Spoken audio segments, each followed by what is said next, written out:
Dari atas dek memancing ikan, cerita pendek paling menyeramkan. Assalamualaikum warahmatullahi wabarakatuh. Alhamdulillah, wassalatu wassalamu ala rasulillah wa ala alihi wa mawala, amma ba'du.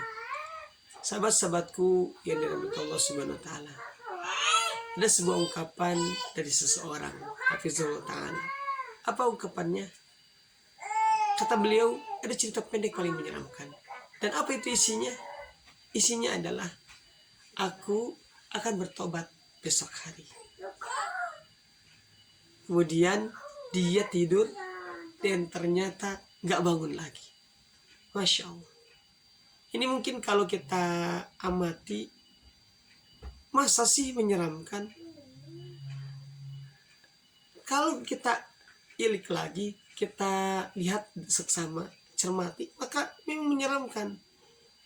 Kata aku akan bertobat besok hari itu artinya dia melakukan kemaksiatan, dia melakukan hal yang buruk, dia melakukan hal yang tidak disukai oleh Allah Subhanahu wa taala.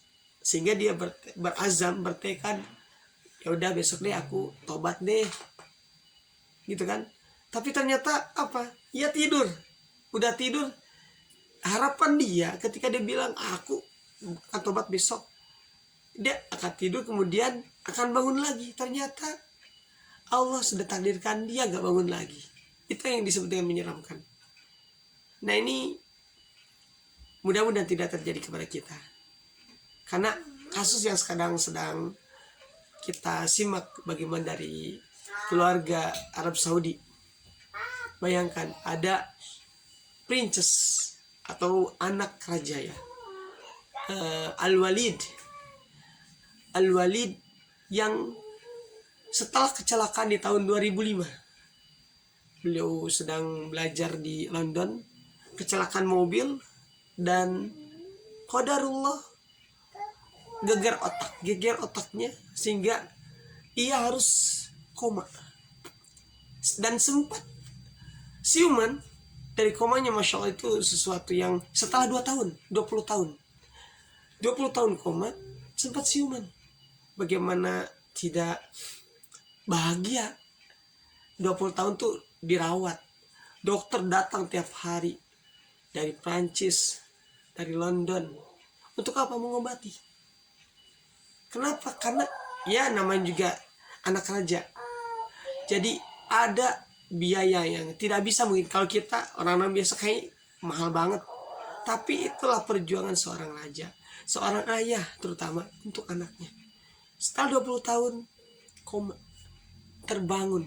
Kita bayangkan yang tadinya diharapkan ternyata dia tak hadir dan pasti bahagia sekali.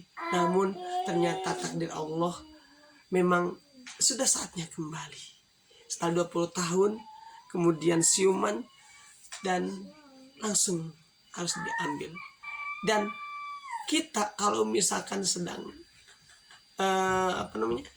hari ini kita bermaksiat, kemudian ya udahlah besok dah taubatnya, seakan-akan besok tuh hidup lagi. Dan kita juga sama nih, antum anak dan kita yang di mana saja, di Indonesia, di Bandung, di Jakarta, atau di luar negeri yang menyimak video ini, kita juga nggak tahu apakah kita besok akan hidup sebagaimana yang biasanya orang yang tadi disampaikan oleh seorang ustadz tentang itu cerita pendek menyeramkan. Nah, sahabat-sahabatku yang dirahmati Allah Subhanahu wa taala, maka mari kita coba renungi kalimat ini, bukan buat siapa-siapa, terutama buat kita. Kalau ini juga buat anak sendiri, bahwa kita nggak pernah bisa jamin hidup kita bisa sampai hari besok.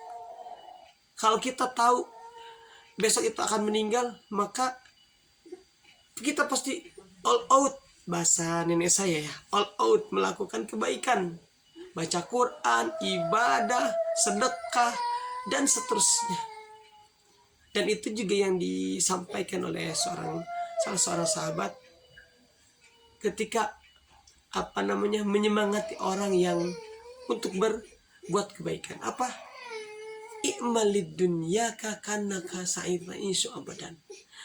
Kalau untuk urusan dunia, bekerjalah seakan-akan kamu itu abadan. Maksudnya abadi di dunia, nggak akan mati-mati. Boleh kejar dunia. Artinya apa? Artinya tenang, kalau nggak hari ini besok masih bisa. Kalau nggak besok bisa, besok itu saja masih bisa. Itu kalau ngejar dunia. Tapi kalimat berikutnya, wa amal li akhiratika ka'annaka satamutu godan. Dan bekerjalah untuk akhiratmu seakan-akan kamu itu akan mati besok. Kalimat kedua ini searah dengan cuplikan di awal bahwa cerita pendek paling menyeramkan. Kalau besok mati, maka lakukan yang paling maksimal. Yang paling maksimal, kita berbuat baik kepada siapapun, kepada orang tua kita, kepada anak kita, kepada tetangga kita, kepada saudara kita, terutama kepada Allah Subhanahu wa taala. Ibadah kita maksimal, pasti lebih khusyuk. Dan mudah-mudahan dengan pengingat ini sejatinya bukan buat antum, tapi buat anak sendiri, yang kita semua juga ada saatnya meninggal. Bukan cuman Prince anak Arab Saudi yang baru Sabtu kemarin meninggal.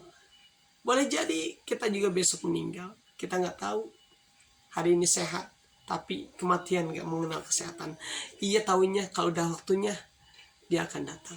Mudah-mudahan di saat ia datang kita sudah siap, dan mudah-mudahan Allah senantiasa membimbing kita untuk melakukan kebaikan-kebaikan, memberikan terutama